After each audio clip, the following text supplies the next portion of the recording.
पाठ 8 यह सबसे कठिन समय नहीं। और इसको अर्थ से समझे, नहीं यह सबसे कठिन समय नहीं। इसमें कह रहे हैं कि अगर कभी कठिन समय भी आ जाए, उसको भी कभी भी कठिन समझकर चुपचाप नहीं बैठ जाना चाहिए, हमें निरंतर आगे बढ़ते रहना चाहिए। अभी भी दबा है चिड़िया की चोंच में तिनका। कह रहे हैं कि चिड़िया का घोंसला जिस प्रकार से तूफान में खराब हो जाता है, उड़ जाता है, लेकिन चिड़िया कभी हार नहीं मानती, वो अपनी चोंच में तिनका लेकर दोबारा घोंसला बनाने लगती है। उसी प्रकार मनुष्य को भी कभी भी कठिन समय सोचकर चुपचाप नहीं बैठना चाहिए, उसे आगे बढ़ते रहना चाहिए। और वे उड़ने की तैयारी में है, अभी भी झड़ती हुई पत्ती।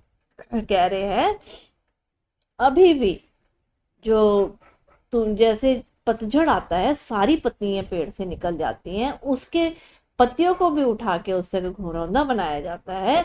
उसी प्रकार से कह रहे कभी भी कठिन समय में चुपचाप होकर मत बैठो, तुम आगे निरंतर बढ़ते रहो।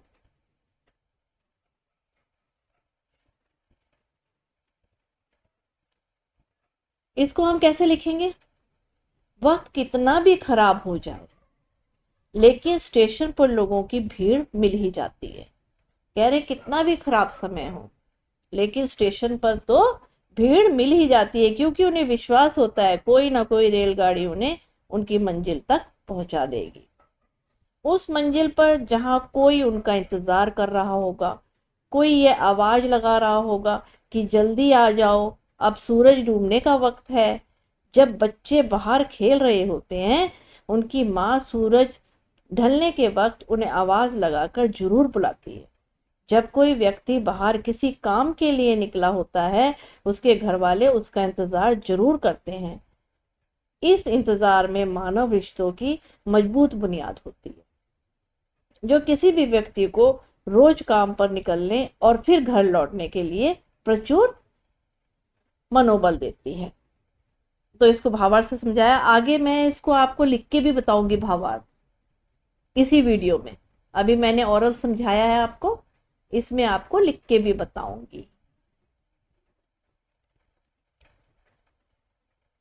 थामने को बैठा है हाथ एक, अभी भी भीड़ है स्टेशन पर, अभी भी एक रेलगाड़ी जाती है गंतव्य तक। मैंने इसको भावार्थ से समझा दिया, इसको अर्थ बता देती हूँ। थामने को बैठा है हाथ एक, कोई भी एक हाथ थामने के लिए बैठा हुआ है। अभी भी कह रहे हैं स्टेशन पर भीड़ है, और अभी भी रेलगाड़ी जाती है गंतव्य तक, मंजिल तक। जहां कोई कर रहा होगा प्रतीक्षा, अभी भी कहता है कोई किसी को जल्दी आ जाओ कि अब सूरज ढलने लगा। इसको मैंने भावार्थ से समझा दिया, अर्थ इसका समझ लेते हैं। कह रहे हैं कि जहां कोई भी कर रहा होगा प्रतीक्षा, अब इंतजार कर रहा है कोई भी, अभी भी कहता है कोई जल्दी आ जाओ।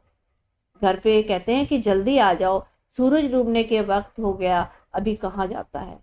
ऐसे कहा जाता है कि सूरज डूबने का वक्त हो गया, माँ अपने बच्चे को कहती है जल्दी घर आ जाओ। उस कथा का भिखारी हिस्सा जो बूढ़ी नानी सुना रही सदियों से दुनिया के तमाम बच्चों को, अभी आती है एक बस अंतरिक्ष के पार की दुनिया से, लाएगी बचे हुए लोगों की खबर, नहीं ये सबसे कठिन समय। ये इस कथा का जो आखिरी हिस्सा है, इसमें क्या कह रहे हैं, जो बूढ़ी नानी होती है ना, वो सदियों से कहानी सुना रही है दुनिया की तमाम बच्चों को। जितनी भी नानियां हैं लोगों की, वो तमाम बच्चों को कहानियां सुना रही होती है। अभी आती है एक बस, कहती है अभी एक बस आती है अंतरिक्ष के पार की उस दुनिया से, ओ अंतरिक्ष के पार, आसमान के पार से, उस दुनिया से एक बस आएगी जो कि उधर के लोगों की खबर लाएगी। नहीं है ये सबसे कठिन समय, ये सबसे कठिन समय नहीं है। तो इसका लास्ट का इसका भावार्थ करेंगे। जब लगता है कि सब कुछ खत्म होने वाला है, तो वह व्यक्ति किसी कहानी या सिनेमा के क्लाइमैक्स की तरह होता है। यही वह समय होता है जब किसी कहानी का आखिरी हिस्सा क्या किया जाता है। जब लगता है कि खलनायक सबको परास्त करके एक विजयी अट्टहास लगाएगा, तभी नायक एक झटके में बाजी पलट देता है। अर्थात बुराई पर अच्छाई की विजय होती है। इसे जया जादवानी ने लिखा है। मैंने पहले आपको ओरल भावार्थ समझाया इसका, अब इसका लिखित तौर पे बता रही हूँ। इसे अपनी नोटबुक पे कर लें और मैं बोल भी देती हूँ दोबारा। वक्त कितना भी खराब हो जाए लेकिन स्टेशन पर लोगों की भीड़ मिल ही जाती है, क्योंकि उन्हें विश्वास होता है कि कोई ना कोई रेलगाड़ी उन्हें अपनी मंजिल तक जरूर पहुंचाएगी, उस मंजिल पर जहां कोई उनका इंतजार कर रहा होगा। कोई ये आवाज लगा रहा होगा कि जल्दी आ जाओ, अब सूरज डूबने का वक्त हो गया है। जब बच्चे बाहर खेल रहे होते हैं तो उनकी माँ सूरज ढलने के वक्त उन्हें आवाज लगाकर जरूर बुलाती है। जब कोई व्यक्ति बाहर किसी काम के लिए निकला होता है तो उनके घर वाले उनका इंतजार जरूर करते हैं। इस इंतजार में मानव रिश्तों की मजबूत बुनियाद होती है, जो किसी भी व्यक्ति को रोज काम पर निकलने और फिर घर लौटने के लिए प्रचुर मनोबल देती है। पहले मैंने आपको बच्चों पहले भावार्थ बता दिया ओरल, आप अपने आप ही ये भावार्थ लिख लेना। आप जब लगता है कि सब कुछ खत्म होने वाला है तो वह वक्त किसी कहानी या सिनेमा के क्लाइमैक्स की तरह होता है। यही वह समय होता है जब किसी कहानी का आखिरी हिस्सा बयां किया जाता है। जब लगता है कि खलनायक सबको परास्त करके एक विजय अट्टहास लगाएगा, तभी नायक एक झटके में बाजी पलट देता है और बुराई पर अच्छाई की विजय होती है। इसीलिए हमें कभी भी हिम्मत नहीं हारनी चाहिए। कहा जाता है कि हर काली रात के बाद सवेरा होता है। आओ प्रश्न अभ्यास की तरफ चलें। पहला प्रश्न, यह कठिन समय नहीं है, यह बताने के लिए कविता में कौन कौन से तर्क प्रस्तुत किए गए हैं स्पष्ट कीजिए। तो इसका उत्तर देंगे, यह कठिन समय नहीं है, यह बताने के लिए कवित्री ने निम्नलिखित तर्क दिए हैं। नंबर 1, अभी भी चिड़िया चोंच में तिनका दबाए उड़ने को तैयार है, क्योंकि वह नीड़ का निर्माण करना चाहती है। दूसरा, एक हाथ झड़ती हुई पत्ती को सहारा देने के लिए बैठा है। अभी भी एक रेलगाड़ी गंतव्य अर्थात पहुंचाने वाले स्थान तक जाती है।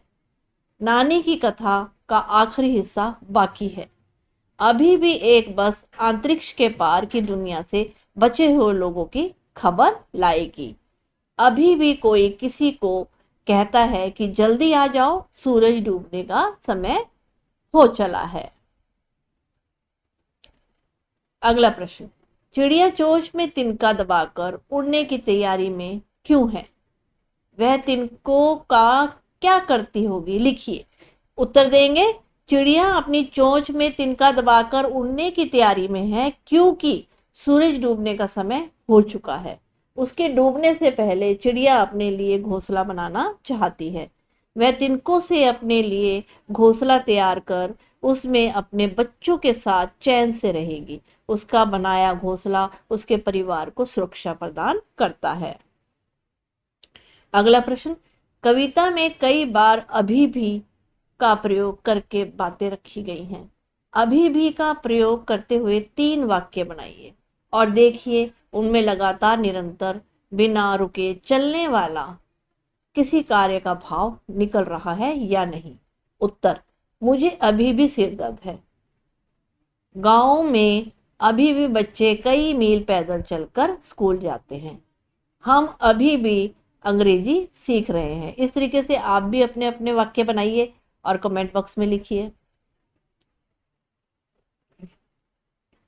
चौथा प्रश्न, नहीं और अभी भी को एक साथ प्रयोग करके 3 वाक्य लिखिए और देखिए नहीं अभी भी के पीछे कौन कौन से भाव छिपे हो सकते हैं। इसका उत्तर देंगे, नहीं मेरी परीक्षा की तैयारी अभी भी कम है। नहीं, इमारत का निर्माण अभी भी नहीं हुआ है। नहीं, मेहमानों का आने में अभी देर है। अभी भी निरंतर चलने वाली प्रक्रिया का बोध कराता है और नहीं से कार्य के ना होने का पता चलता है। अगला प्रश्न, आप सब भी घर से स्कूल जाते हैं। कोई आपकी प्रतीक्षा कर रहा होता है। सूरज डूबने का समय भी आपको खेल के मैदान में घर लौटने का सूचना देता है कि घर में कोई आपकी प्रतीक्षा कर रहा है। प्रतीक्षा करने वाले व्यक्ति के विषय में आप क्या सोचते हैं? अपने विचार लिखिए। इसका उत्तर देंगे, प्रतीक्षा करने वाले व्यक्ति हमारे प्रियजन ही हो सकते हैं। जो घर में इंतजार करेंगे, वो जो आपसे प्यार करते हैं वही होंगे। मेरे तो दिन ही की शुरुआत और अंत माँ के प्यार से ही होता है। सुबह में प्यार से माथा चूमकर जगाने में माँ का प्यार, नाश्ते में बनी पसंद की चीजों में माँ का प्यार, भले बुरे की डांट में माँ का प्यार, सूरज डूबने के साथ खेल के मैदान से घर लौट चलने पर की सूचना देना माँ का प्यार, तथा जीने का सलीफा सिखाना माँ का प्यार। इन सब का कारण यह है कि मुझसे विशेष अपनत्व और लगाव रखती है और मेरे सुख दुख और जरूरतों का भी ध्यान रखती है। पहले मैंने आपको अच्छे से इसका भावार्थ समझाया, पहले अर्थ समझाया, फिर भावार्थ समझाया, अब प्रश्न उत्तर आपको समझाएं। आशा है आपको अच्छे से समझ आ गए होंगे। धन्यवाद।